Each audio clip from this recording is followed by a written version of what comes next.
Salam değerli dostlar. Bugün Berlin'in Azadlık Kongresi'nde iştirak ettik.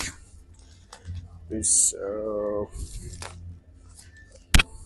Azərbaycan Xalq Parlamentini təmsil edirdim və müqavimət hərəkətini.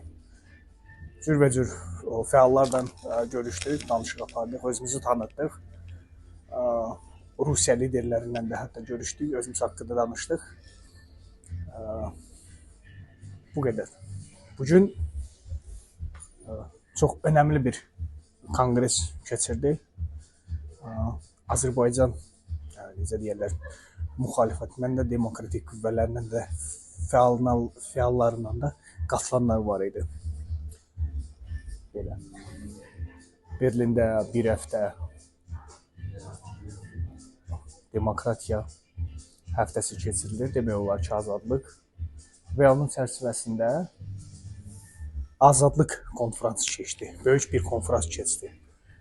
Konferans bitdi. Dünən də çox önəmli bir hadisələr oldu. Tofiq Yaqublu mükafatlandırdı. O mükafata 60 namizəd var idi. Tofiq Yaqublu Leyla Yunus tövsiyə etmişdi və nəticədə Tofiq Yaqublu bu mükafata layiq oldu. Elə çox maraqlı proseslər gedir.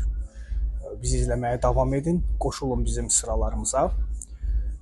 Birlik nümayiş etdirək. Fərqi yoxdur hansı qüvvələr olur olsun. Əsas olaraq demokratik qüvvələr, demokratik və müxalif qüvvələr olsun. Qoşulun Xalq Parlamentinə, müqavimət hərəkətinə ya da partiyalarda aktivləşək. Gözəl partiyalarımız var. Birlik vaxtıdır. Sağ ol.